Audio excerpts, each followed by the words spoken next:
Hello friends, my name is Atul and I welcome everyone in the class of fluid mechanics. Now today we will see about boundary layer. What is boundary layer, where it is useful? The boundary layer phenomena it is useful when we differentiate the flow, whether the flow is laminar or turbulent. If you remember I told you this about laminar and turbulent flow in the classification of fluid flow. So here we will see whether the flow is laminar, turbulent, and how will be the boundary layer. So we will see different cases. First of all, we consider a pipe. Now, if the pipe is partially full, as in the case of sewer lines, what will happen? I already told you the pressure will be same and it will be equal to atmospheric pressure. Why? Because it is partially filled with liquid and other part it is partially filled with atmospheric air. So the pressure acting will be atmospheric pressure. Okay. Now the flow, as I told you, it is divided into two parts, laminar and turbulent. Actually there are three parts, laminar, turbulent, and in between laminar and turbulent there is one transient zone. When the flow is changing from laminar to turbulent, that intermediate zone or flow, you can say it is transient flow. So we will see all these things. Now it depends basically on the Reynolds number, and the Reynolds number is nothing but ratio of inertia force and viscous. Okay. Now in laminar flow what will happen? A local velocity is constant with time but varies with the space. The velocity is constant with respect to time but it varies with the space. In case of turbulent flow what will happen? Local velocity it is have constant mean value. It will have constant mean value but there will be some random fluctuation due to turbulence. There will be a mean value as well as there will be some fluctuating value. Hence velocity has two components, mean, or you can say average velocity, and second thing is the fluctuating component because of the turbulence. So in the first case when it is laminar, the flow is looking like a straight line. You can see figure A. The flow is looking like a straight line.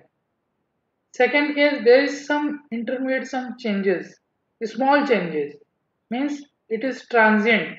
It is starting to transform into turbulence flow. So the changes is very small. But in the third case, there is continuous turbulence. Throughout you can see lot of disturbance is there. Okay, lot of fluctuation is there. You can say. So first case is laminar. Second is the transient, where the flow is transferring from laminar to turbulent. The third one, figure C, it is complete turbulence. You can see lot of disturbances are there or fluctuations are there. Okay. Now we will take a case of flow through the pipes. We will take a complete full pipe. See here in the figure. Now what is happening when the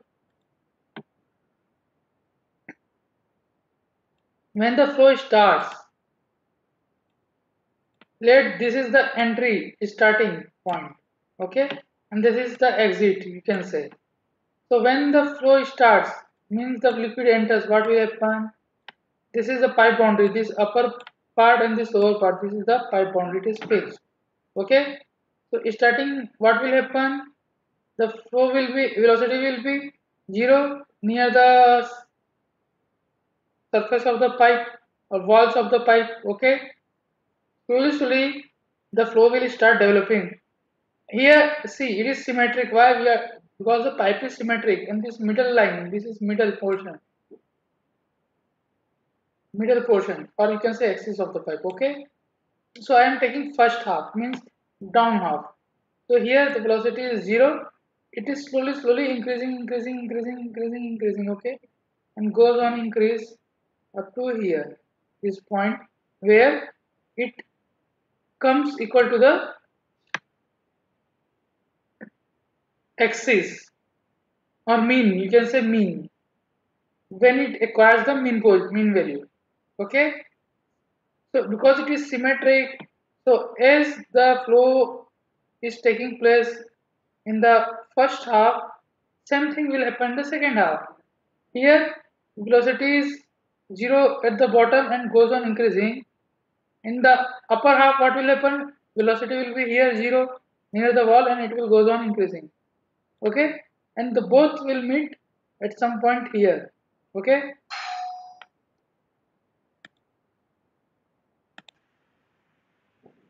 so here you can see here clearly the shape or the profile.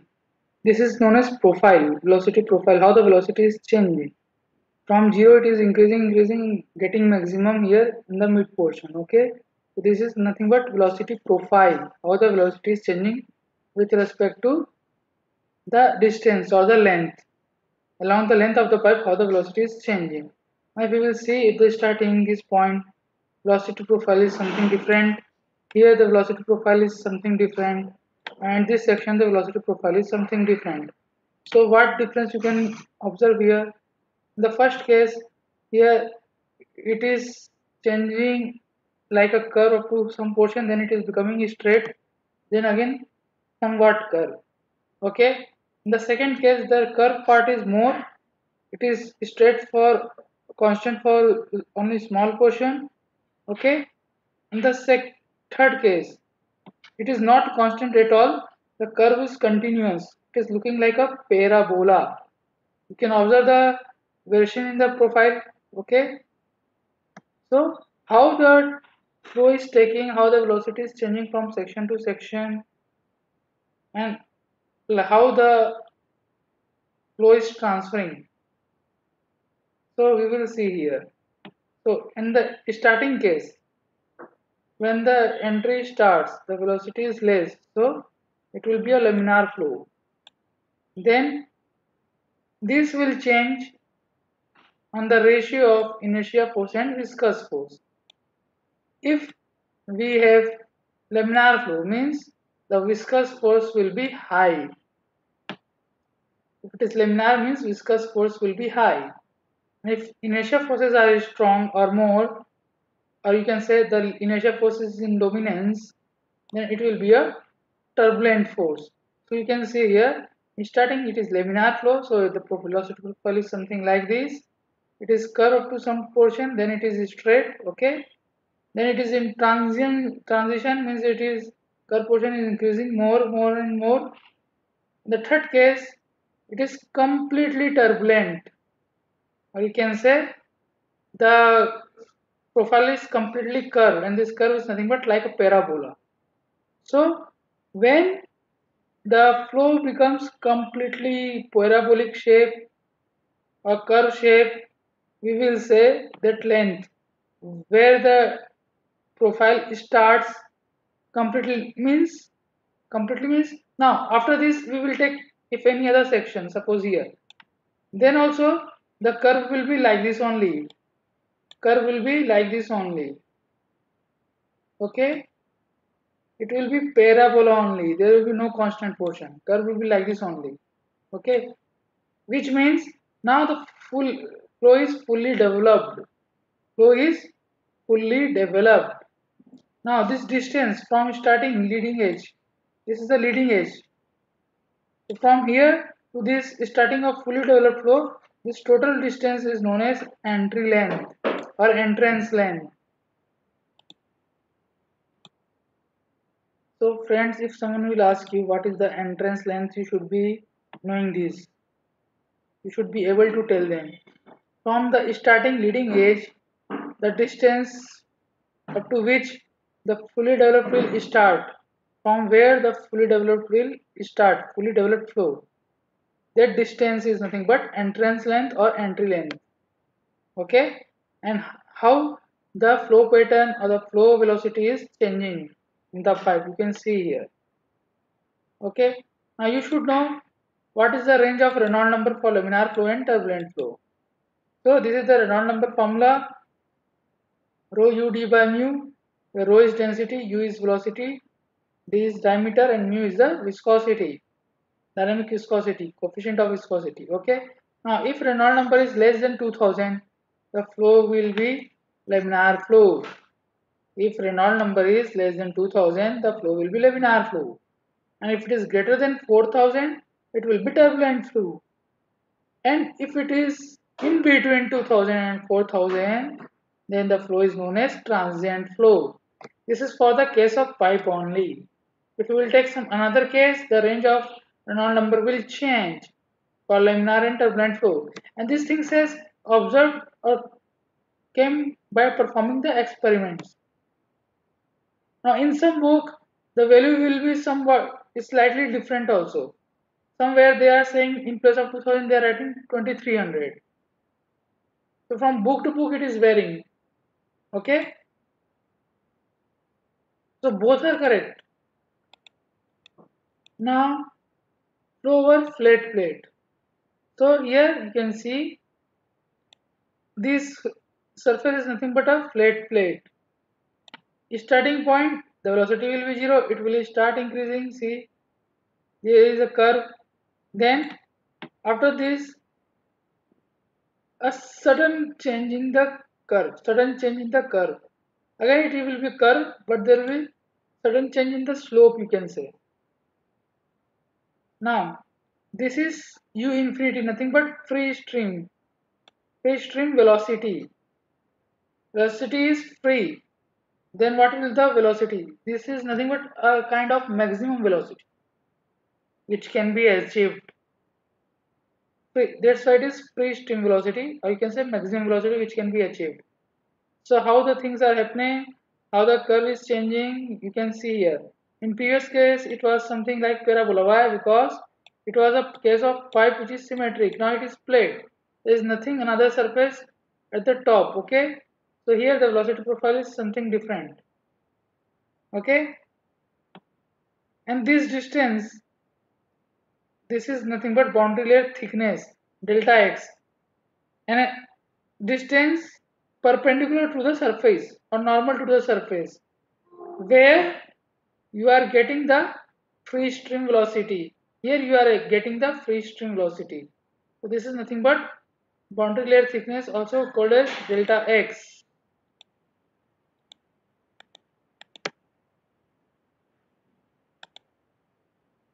Now we will see what is the range of Reynolds number for laminar flow and turbulent flow in the case of plate plate. So if Reynolds number is less than 2 lakhs, it is laminar flow. And if it is more than 5 lakh, it is turbulent flow. Clear? So how the ranges of Reynolds number is changing for the case of pipe flow and for the flow through the plate plate. You can observe here carefully. Now there are some important terms when we are studying about the boundary layer. So dear friends, when we study about the boundary layer, we study about the boundary layer thickness. Now what is this boundary layer thickness? Just now if you have seen the figure, I told you about the boundary layer thickness. This distance delta x, this is nothing but boundary layer thickness. Now what is this? This is the distance measured in the vertical direction. Means normal to the surface or the plate. Now up to how much distance? Why this cannot be, why this delta we didn't draw here? Why only here? What is the reason? Whenever you get the fully developed flow, or you can say whenever you will achieve the velocity is equals to 0.99 times of 0.99 times of free stream velocity, or you say fully developed flow, the velocity becomes equals to 0.99 times of free stream velocity. That place, that thickness, this vertical distance is nothing but boundary layer thickness. This is the important thing about this. Same thing is written here and it is represented by delta. Okay. Now this is also of different types.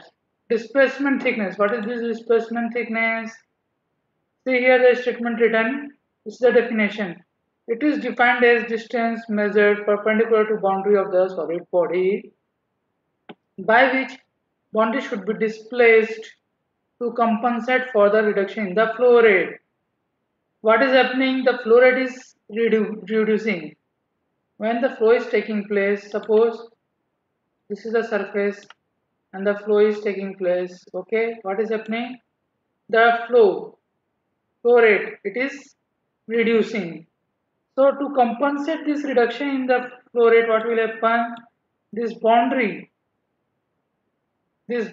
has to displace. This boundary has to displace. That is nothing but displacement thickness. The defined distance measured perpendicular to boundary of solid body means in the y direction. Okay, the y direction.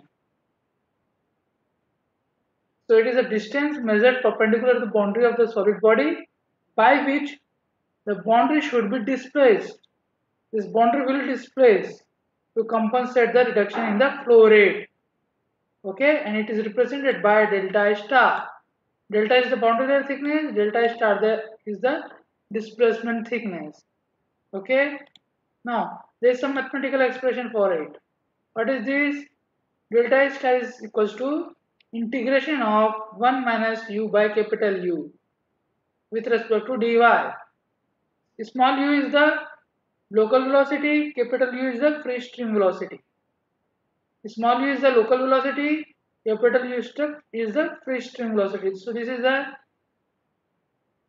mathematical expression to find the displacement thickness. Now next, momentum thickness. Here there will be reduction in momentum. In previous case there was a reduction in the flow rate, here it is a reduction in the momentum. Okay, and it is represented by theta. So it is given by you. What you have done? You have multiplied previous thing with u by u. You have multiplied the previous expression with u by u.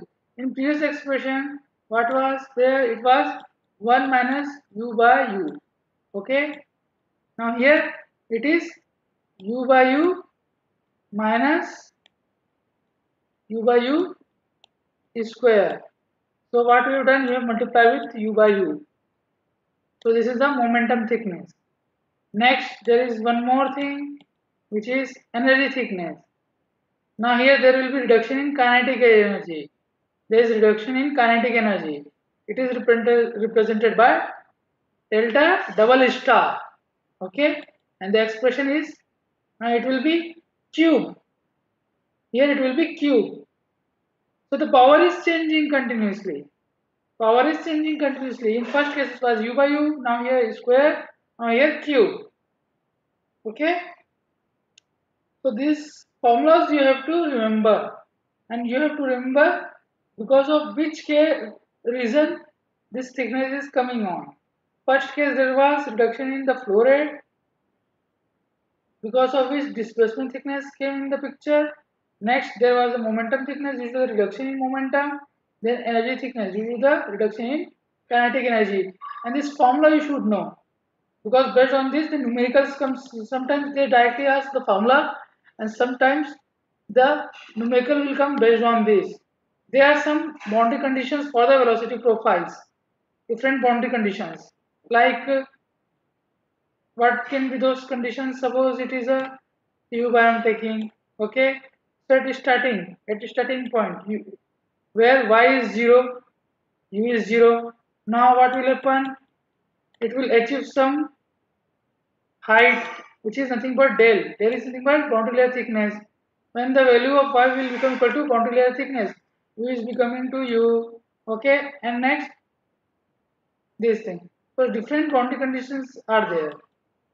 Okay, this will be useful while solving the numericals. Now coming to the numerical, you have to find displacement thickness, momentum thickness, and energy thickness. The profile is given to you, u by u equals to y by del. Also, some condition is given. What is the condition? u equals to u at y equals to del. So you have to find displacement thickness, momentum thickness, and energy thickness. After that, you have to find the ratio of delta star to the theta. Correct? Means ratio of displacement thickness and energy thickness. And profile is given, so it is simple. U by u equals to y by del. So first delta star, write the formula, integrate. Okay? So you will get delta star equals to del by 2 in terms of displacement boundary layer thickness. We are getting displacement thickness in terms of boundary layer thickness. Next, for the case of momentum thickness, write the formula, resolve it, you will get so much. It is coming around del by 6. And third case, it is coming around how much? Del by 4. So simply what you should know the expression and you should know how to do integration. Put the limits from 0 to del.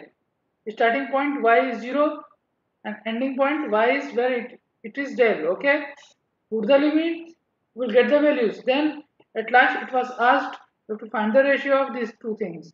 To find the ratio of these two things, you will get it will be equal to 3. So this is how you will solve the numerical based on the boundary layer thickness. So friends, I am clear. I hope I am clear till now. So it is over for today's session. We will meet in our next session. Till then, goodbye. Take care.